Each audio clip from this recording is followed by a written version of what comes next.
Today I'm talking to George Carver. George is did I pronounce it correctly, your last name? You got it right. Yeah, okay, cool. George is a coach that lives in San Francisco, and he also had an experience, or still has the experience, of being diagnosed with cancer. And what I'm fascinated with, and the reason why I guess I'm speaking to George here is our human, is it a spirit or possibility or health or well-being? It's something within us that is bigger than we can even imagine. And in situations when healing is taking place, it's visible then most of the time. Usually we don't see it in regular day-to-day life. So I guess I'll let George to take a lead on this one.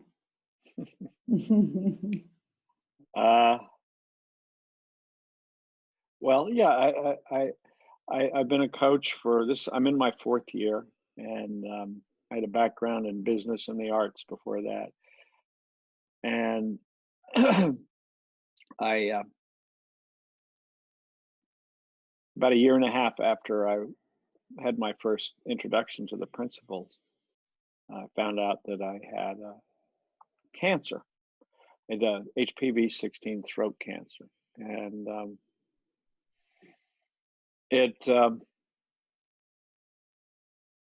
it was really, I mean, became an amazing experience. The whole year, the treatment and the recovery afterwards was really one of the best years of my life. And I tell that to people, I don't know, kind of for shock value, perhaps, or something like that. But what happened at the very beginning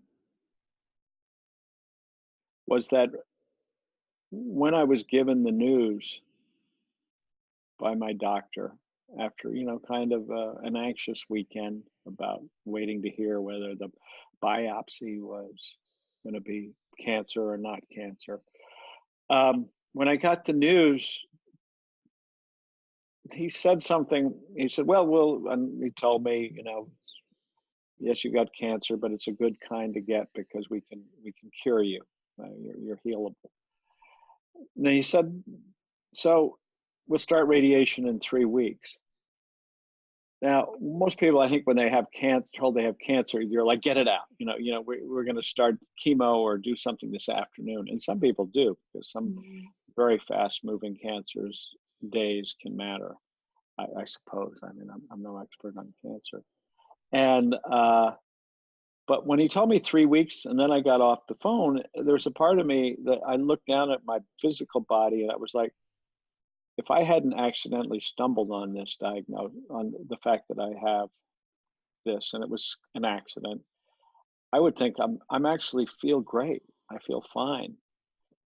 And from there was something about the inside out, and I slipped into kind of a deeper understanding of the meaning of cancer. Generally is death. Suddenly your death is visible and in the near distant future, perhaps.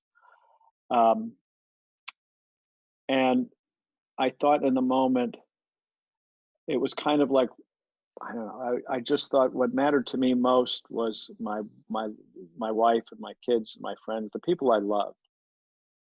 And for some reason as well, kind of the well-being of my life. And in that moment, internal moment, I saw, it was kind of like seeing my wife there, and there was this line of connection to her. I was connected, and then there was cancer off in the distance in the sky, and the two had nothing. It was like, oh, cancer can't touch what I have with my wife. It can't touch what matters to me. And then the question, even I thought, what if I die? It was like, and when I imagined and saw my wife, saw Kathy, the connection just continued. It went right past her. It never ended. And I saw that my form, I could die, the form would fall away, but I'd always be with her, and she'd always be with me. That this connection was eternal. And there was something about that uh, just erased all my fear of cancer. Mm.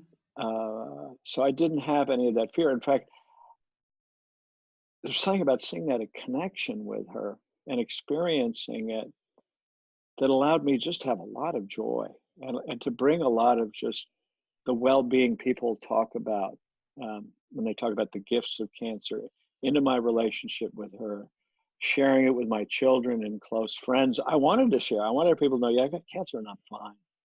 Not to reassure them, but that I'm really okay.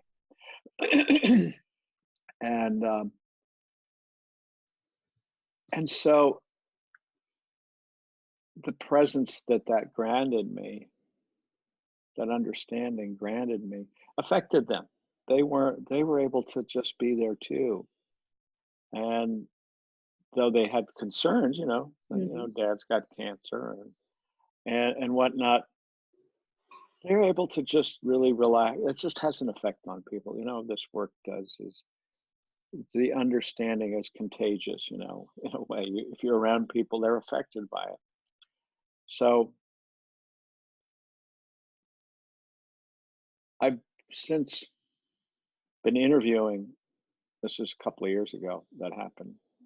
And anyway, so to finish the cancer story, or at least for this point, I went through 6 weeks of radiation, and that we caught it early enough through one of those flukes of the universe. When I discovered that my earache wasn't an earache, turned out it was an infected tooth, but it was the examination process showed that my doctor noticed a little hard spot in a tonsil, in my right tonsil, and led to the discovery of this really early. So I didn't need chemo, I didn't need surgery, and I had a lot of health problems after radiation, autoimmune stuff. That's another story. And since I'm now on this project of interviewing, I interviewed 16 people with cancer, or going through cancer, who have some understanding of the principles, either before it happened or after it happened. And it's, to a person, the same kind of experience, an extraordinary sense of gratitude for life, in varying degrees, not all the time. A sense of, which I have, I'm okay whether I live or die. It's like, I'm fine. That I can have, as somebody said, I can have well-being up to the minute I die. It's not contingent on my physical health. It's not dependent on some variable out here. And that gives people, I'm just thinking of two people I've spoke to, incredible choice in how they want to live their lives. And incredible freedom to be free of a lot of the expectations we've put on ourselves, or life has put on us by the time we're adults, to really choose who to be, who they want to be with, how they want to live. One woman, you got divorced. Like, if I'm going to die, I'm not going to be with this guy. Nothing against him, but it was a choice she saw. And it's just extraordinary. So that's the intro. Yeah, it's interesting.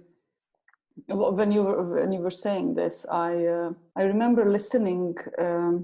She had a stroke many years ago, and there was a book, My Stroke of Insight. Yeah, My Stroke of Insight. Oh yeah. Yeah, YouTube of that. Yeah. And TEDx, yeah, and then there's a book as well. So I also watched an interview with the author a few years ago.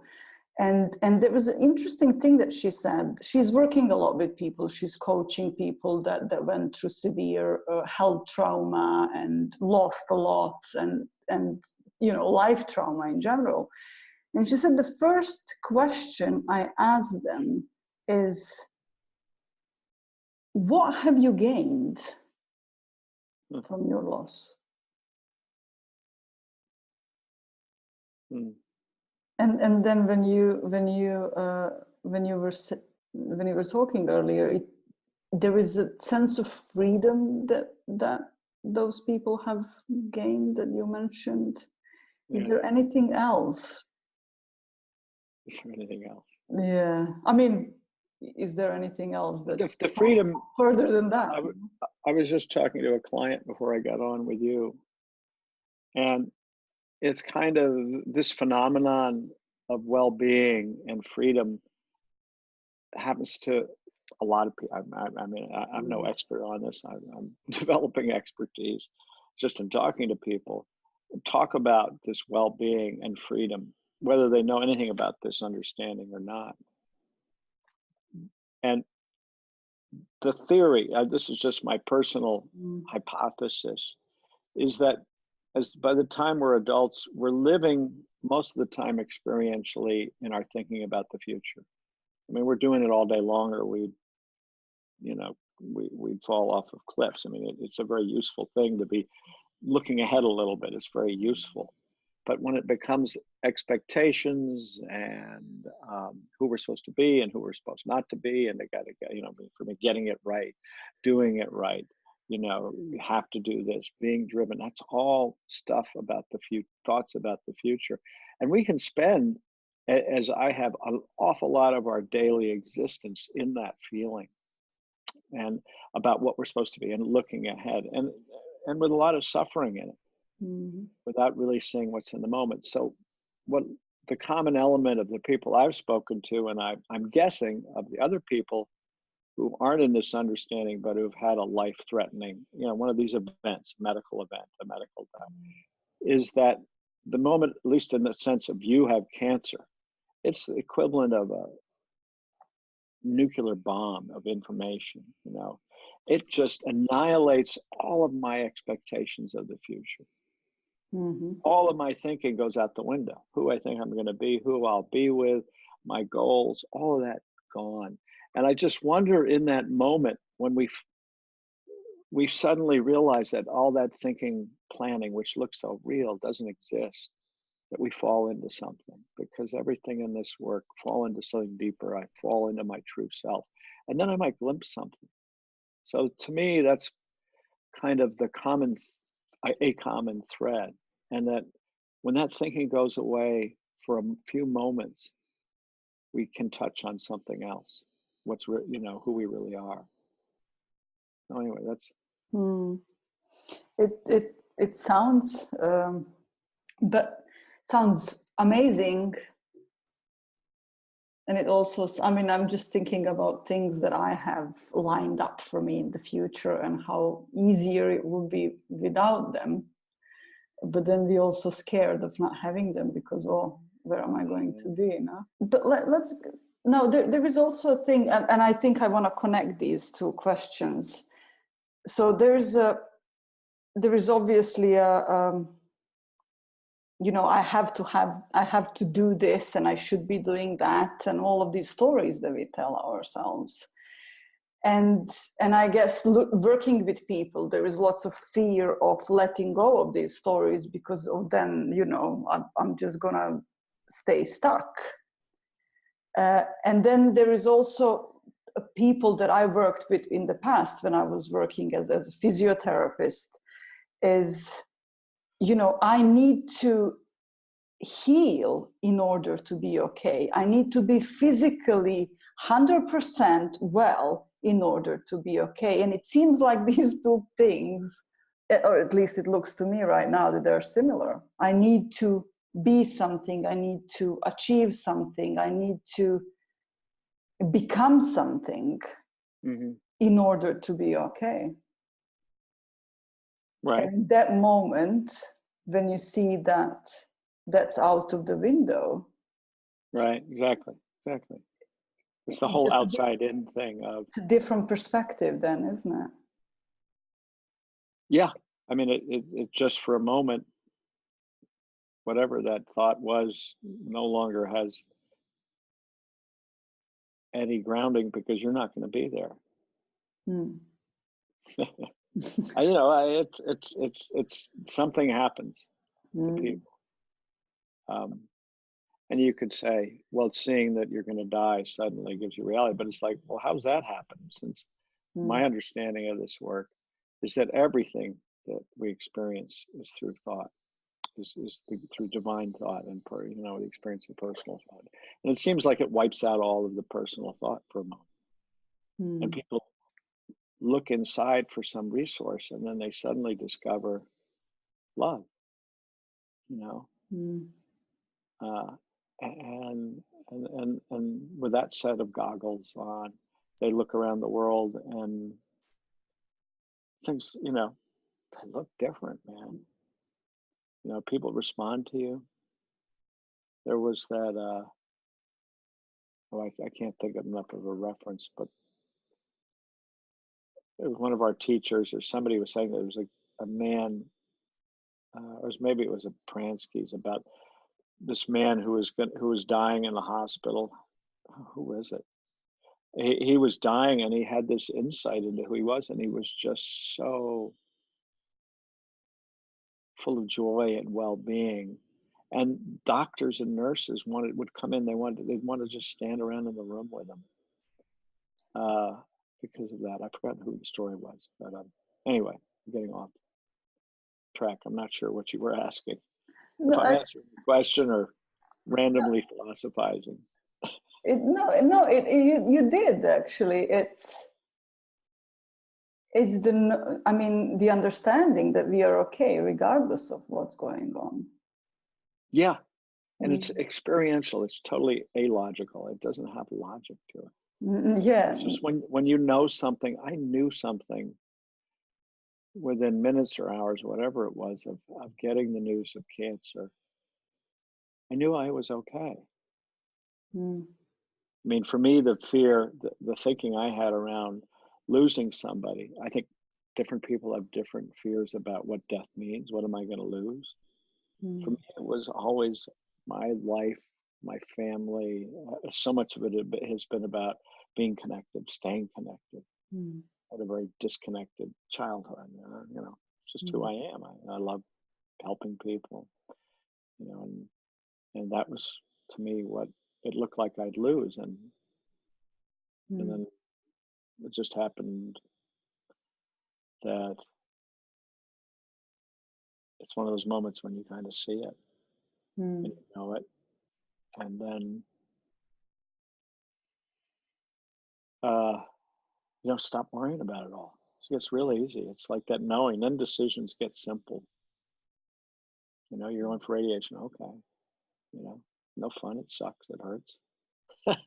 Yeah. Things happen, but it's that tiny glimmer of understanding that comes in at the hard moments that says, yeah, this sucks, but it's going to pass. It's just experience will always pass. And I always know that the sun will come out again. That's beautiful. I've just got really calm. You're talking, and I just can't remember what to say next. We can make it a short interview. Yeah, there was something else that I wanted to ask you. And you're not only working with people that are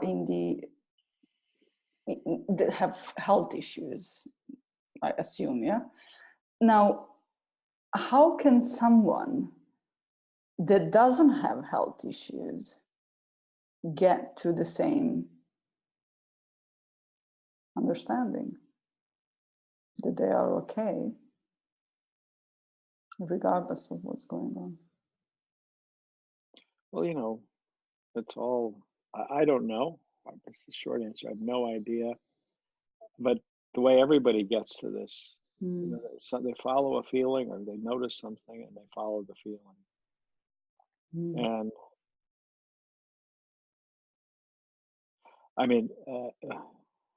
it's hard to apply a generalization. I think for other clients,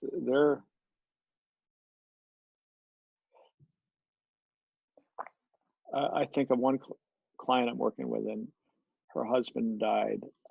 She's 80, 81, lovely person.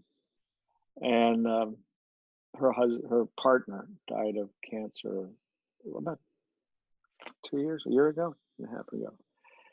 And the experience of going through with somebody else, again, it was just that when she went through, when she found out it was lung cancer, and she had to start taking care of him a lot. And, he started getting weak.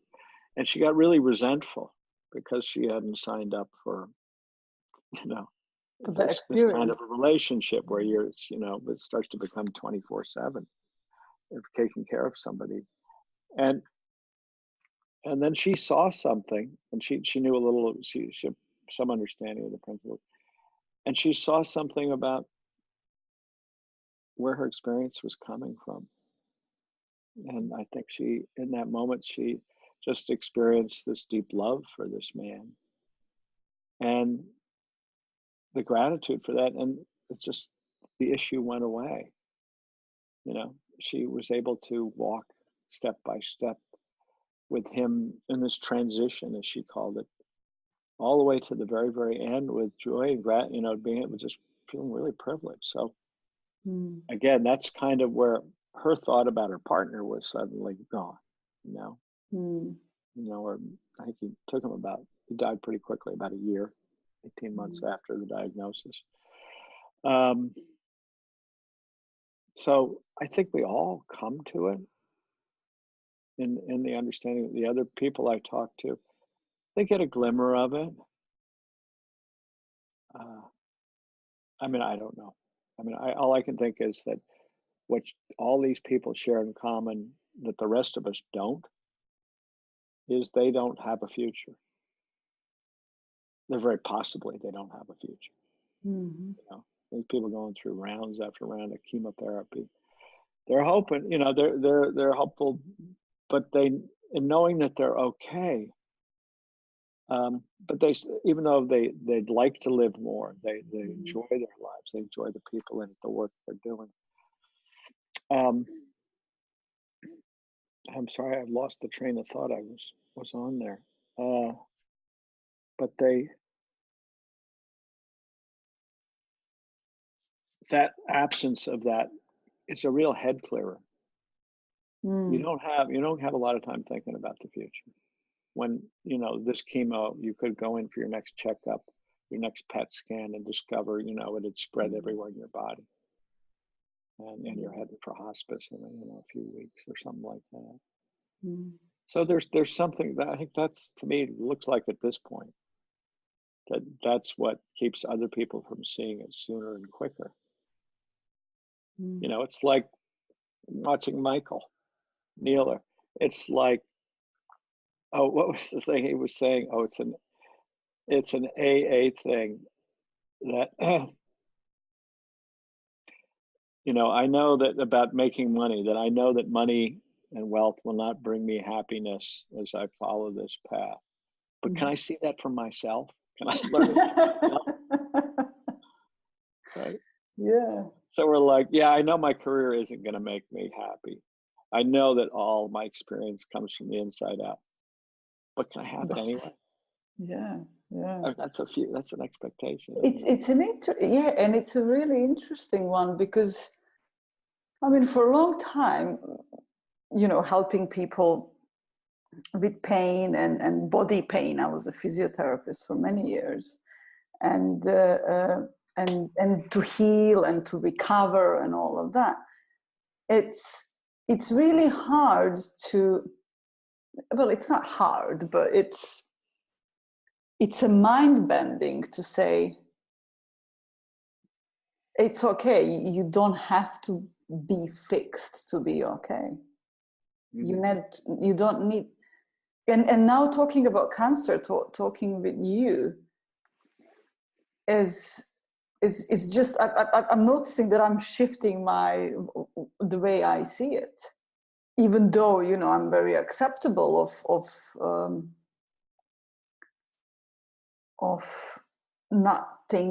life not being perfect, but I would still like it to be, that way. Yeah. But actually knowing that you're okay regardless of what's going on. That gives you freedom, that gives that peace. I mean, this is where you experience peace and freedom that we really want, and we want all of that in order to feel free and this feeling of peace. I guess it's very illogical, as you said. But yeah, pain doesn't mean anything about you. Mm-hmm. But you know, the thing about pain is, until you see this, it seems personal. Oh, yeah. Right? It seems like it's personally happening to you. And that's what makes the suffering. That's what I say. When I start to see that all experience is impersonal, I can make it personal. Then it doesn't have as much of an impact. I mean, that was my experience with getting a what do you call it, a biopsy of the tonsil, which was very painful. And being just curious about, does even the body, is my experience of the neural response system of my body from the inside out too, or am I experiencing directly my body? Because the consistency with the principles says that it's happening from the inside out through my thinking anyway, all of it. But this looks like an exception. And when he first put the needle in, and you know, you're sitting in a chair, it's like, oh my God, you know, if you've been in the dentist chair, you're just trying to, it hurts a lot, and you're trying to get, you can't move, but you want to get the hell out of there. It's awful. But I come into the procedure just sort of curious. I was like, is it possible to have an inside out? What would this be like? I had no idea. I didn't have an expectation. And so in one moment, I'm just, you know, you're like, it hurts like hell. And then the next moment, I fall out of that into the moment, truly into the now. And you see, oh, yeah, there's pain here. There's this moment of pain, but it doesn't mean anything. It has no meaning. There's no impact on me. And now I look at the doctor, and I'm experiencing looking at the doctor in that moment. And that has no, it's just the moment of seeing the doctor. And then there's the moment of the pain. And it doesn't bother me. And then I fall back into, we'll call it our thinking. And I can see that there's this part of my mind worrying, thinking, oh my God, it's going to get worse. Oh my God, it's going to get worse. Is this going to get worse? And that's kind of happening in the nanosecond after this. And that's what's throwing me into the fear and the panic and the suffering. And then I'd flip back into the other. I mean, he kept poking it. So I'd sort of, but it was the understanding that it wasn't me. It wasn't affecting me. And it's not about you. Allowed me, even when I was caught in it, to not worry about it so much. It was no longer personal. It hurt like a, you know what. And I was like, I tried to open my mouth wider as if that would help him get it over with. It's like a target. You know, it reminds me of a movie, Matrix. Oh yeah. Where great movie. Yeah, and it seems like there's two realities to our lives all the time, and we're shifting in between. And the reality caused by our thinking, and then the inside out reality of what's before our thinking, what's actually over there. And once you see, you know, once you have, is it the blue pill? Yeah. Blue pill and the red pill. There is a less worrying. There is some kind of control. Right. Yeah. I mean, that's the quiet we talk about when you have an insight or you notice something. It's kind of not what you notice in it, but what's absent. What's absent is comparison or distinction of any kind. You're just like, oh, just kind of awe. It's quiet. It's still. There's an inner stillness. You know, the thinking quiets down. As soon as you notice that, you're out of it again.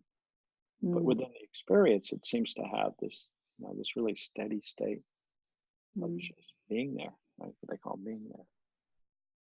And as the words roll off my lips, I think that it points in a direction. It's not saying anything. Yeah. I remember first time seeing the world in a different way, and then after that couple of years, I was chasing that feeling. I was like hooked on it. I needed it. Which feeling? The beautiful feeling of everything is okay. Like it was for me. That was like I was joking with somebody recently. I said it was like being high, and then so going towards and wanting more and more of it. It seemed to me that I was going further away. I was trying to analyze it, make it happen. But what it seems is like just getting in and out of it. It's not something that you can catch. Yeah. I think that's probably a common experience for many people. If you must have had a very strong initial experience of that. And who wouldn't want to keep that around? Wow. Yeah. But it was it was very interesting. The reason why I mentioned this because I've noticed that people do that. I need that constantly in order to be okay, and then we are going further and further away from it, isn't it? Yeah, that makes sense though. Up to the point you get into this understanding, I mean, there's nothing to do, which is so antithetical to everything in Western civilization, which is all about doing. I mean, how we're raised, the workplace.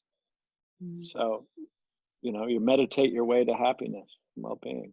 That's doing something. I was actually listening recently. I think it was a TED talk with one of the Buddhist monks that says that he was hooked on meditation. Like he said, I was using it as drugs and alcohol. I was addicted to meditate until I realized that, hey, wait, that's not about that. Right. Yeah. And he said, when people first come into this and have an experience, if you have an enlightenment experience, first thing you say, well, how do I do that again? Like you don't do anything. In fact, as soon as you ask that question and try to answer it, you're going in 180 degrees the wrong direction. You're going back into the, as we call it, the world of form, something to do. Nothing. So in this, it's what is understanding, right? Really funny word. I mean, there's intellectual understanding, but there's this ontological understanding of this. When you know something is true, when I know that the pain is impersonal, that understanding has this universal application. I'm like, I don't worry about it as much anymore. And I know, and that just allows me to be more relaxed about it, be more myself, be more me. But for most people, if you've coaching, they get a little bit and they're like, okay, you can see them taking notes on how they're going to turn it into an application. Or when I first came in, I had a very strong experience like you did. I had a lovely feeling right below my, what they call the hara in my gut, right? Just this glowing ball, and it faded, and I got pretty panicky towards the end because I wanted that, and it kept going away and away. Even though the people I was talking to said, it's not there, it's not coming from your body. Yeah, it's really interesting. So what we started talking about on the beginning, it's that sense of freedom is what we gain. And it seems like in order to be free, we don't have to do anything. In order to be free? No, when you experience freedom, there's nothing you have to do. I'm not sure how the language goes. That doesn't sound right either. Well, People, I mean, I guess over time we get better at describing what we're Mm. experiencing. And when you were saying that, what comes to mind is that when you're saying there's nothing to do, Mm-hmm. you begin to become open, and that life is, we're designed for success, that there's this universal intelligence and guidance and in the well-being that's there, that when you let go and you have that freedom, you realize you're being taken care of. Mm-hmm. I mean, I call it, we talk about being guided, letting life live through me. That's what I'm doing. Mm-hmm. But you have to have that, you can experience it directly. And then someone says, well, you have innate well-being, we have all innate goodness, godness. Oh, that makes sense. Then that's what I'm feeling. I'm feeling me. I'm feeling you. I'm feeling we. Mm-hmm. Does that make sense? Mostly, a little bit. Yeah. No, I'm just feeling amazing. Like, I'm like, yeah, but it's That's, we're looking in this direction. yeah. It's So you start to see. I mean, my big thing in this video project on cancer I'm doing is seeing I don't have to have a preference. I just have to show up. I'm being guided. I mean, it's just the way it looked like. Looked like the project picked me. What a crazy idea. mm, But I'm like, okay, well, let's give it a shot and see what happens. And mm, it's like, oh, it's always there. It's always really cool what happens. mm, Um, so you start to trust that. And yeah. then that's more freedom, because now it's no longer about what can I control. I can't control any of it, really.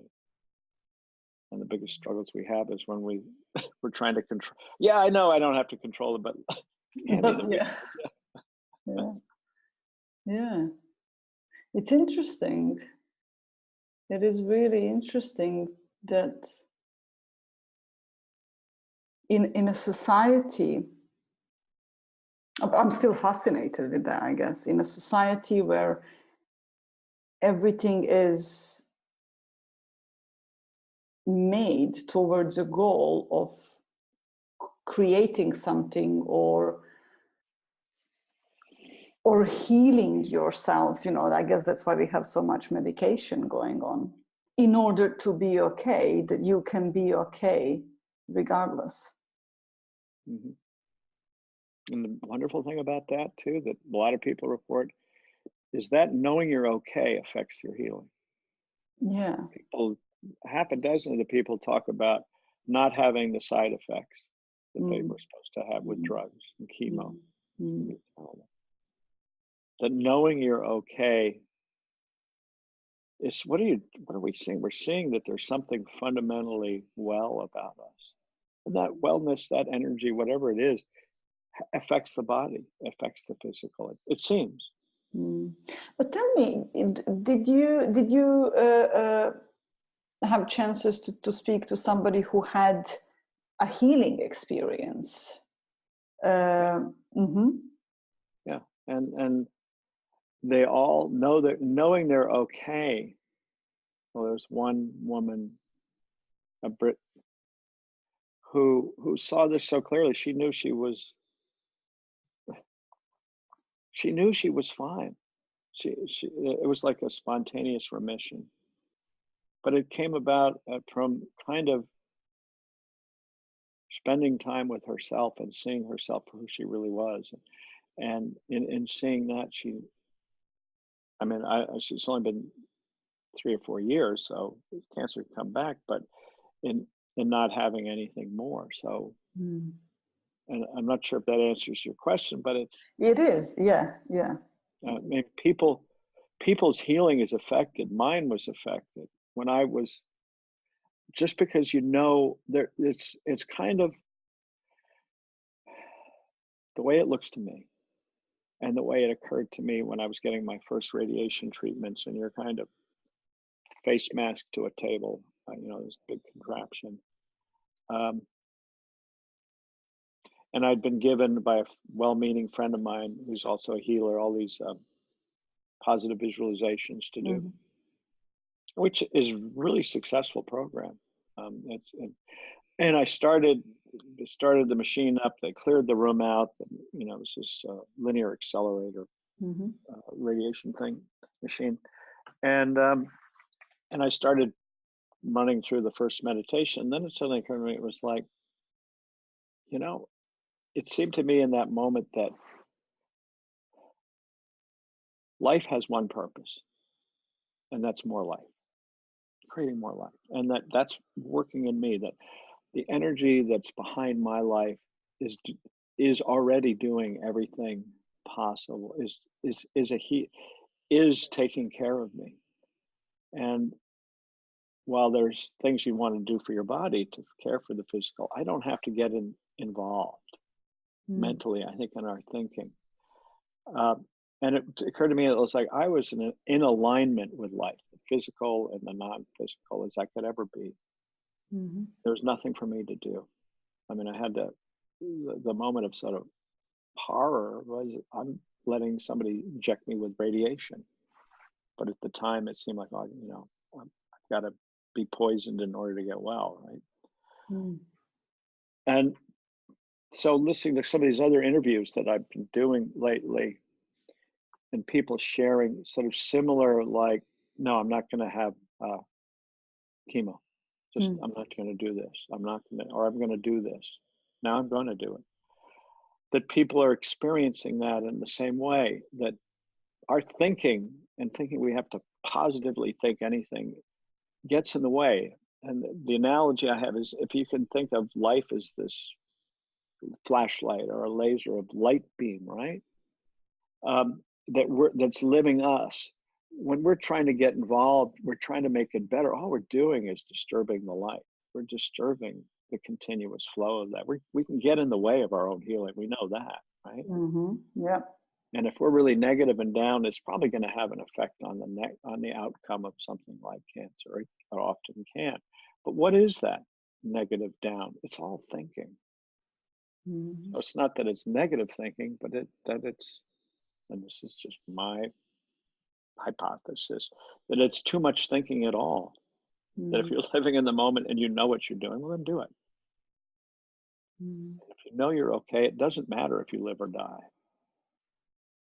In an internal sense, because you know you're okay in either case. You know, this woman, Sarah, she's got stage 4 melanoma, and she's got a young child. I think she's in her mid-30s. Mm-hmm. And she knows, she's like, I know my daughter will be okay. You know, so, you know, about leaving kids behind, and you're going to be more motivated if you have a baby. And she just knows it. And to us, that sounds irrational. But at a certain level, it's the best thing for. It gives her so much time, so much quality time to spend with her. Yeah, right. Mm.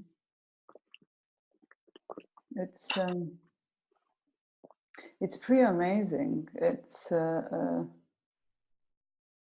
is, yeah.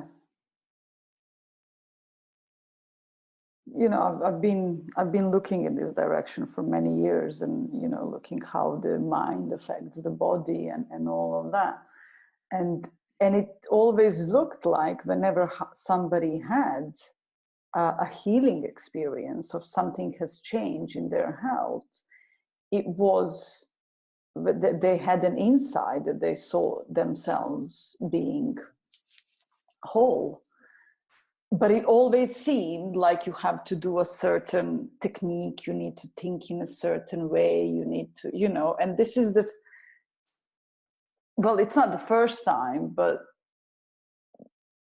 this is also consistently showing the same results. But the first time I heard about it, it was listening Anita Morjani talk about her experience, and it's just fascinating. Yeah, I think it's possible. There is no way, there's no technique. It's there. And in a certain sense, if life is living us, you know, you just don't know. It's not like you've got to get someplace to see something to be healed. What I hear people speak about is that when they really know they're okay, the question of whether they live or die is not an urgent question anymore. It's kind of how I'm living now. And like you said, the people around you. Wow. I know it's kind of beyond our comprehension. Yeah, it's not what we learned. Right. I mean, you know, but it's a potential in all of us. And if anything, people come from seeing who they, you know, the true self, and that energy. Extreme illness seems to grant a lot of people that, but because I think it cuts down on your thinking and you get to live life. Yeah.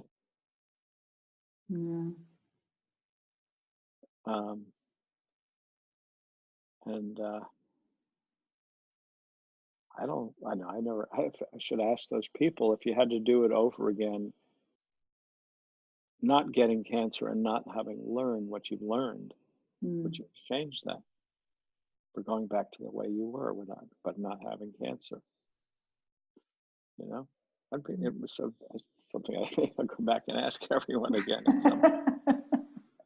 Because most people, the majority of them, I mean, I didn't ask the question, talk about the gifts. People talk about the gifts and just how the world starts showing up in completely different ways. These people enter your lives, wonderful people, wonderful community, wonderful support. People are drawn to it. It's amazing. And I think what you said just earlier, it just sums it all up. I think you said, once you see that you're okay, it doesn't matter if you're dead or alive. Is that what you said? Yeah. Which points to, what does that point to? I mean, in one sense, that there is no such thing as death. There's the end of the form, right? But if we are indeed spiritual beings in a physical form, what everybody is simply seeing is a more direct experience of who they really are, and that's eternal. I mean, that's the way I see it. In the year after I got the cancer, more and more the connection that I first experienced. At first, it looked like a wire, a cable, a road between me and you, my wife and me, or whoever. And then I realized, no, actually, I am the connection, and you are. That is, it's always present. There's nothing to be broken. Can't be broken. Can't even be interrupted. I can certainly get into some nasty thinking about my wife and lose the feeling, right? Have an argument with her.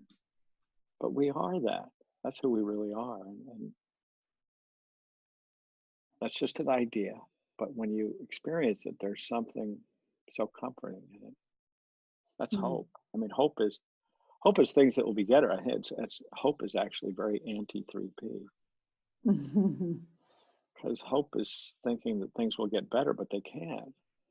If you already are the connection. Sounds like a linguistic. Yeah, there is a puzzle. But it's. I guess what we are really looking for is the feeling, and the feeling that and the hope is for you feeling it. So it doesn't matter how you get there. Yeah. Well, Mira. Well, I thank you very much for this conversation. Yeah. I learned, and I'm definitely going to have something to process, not think about, but process on my own. Well, love the conversations with you, so thank you.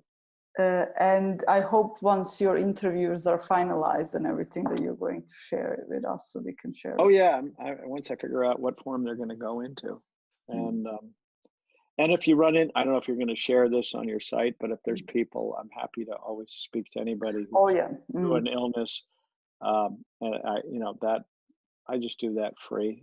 I mean, in terms of I'm happy to Mm. talk to and be supportive of someone who's going through illness themselves or cancer or supporting somebody. So, Well, that's really nice. Thank you very much. all And righty. we will see each other at some point soon. Yeah, Bye. I'll see you on one of your webinars or your check-ins. All right.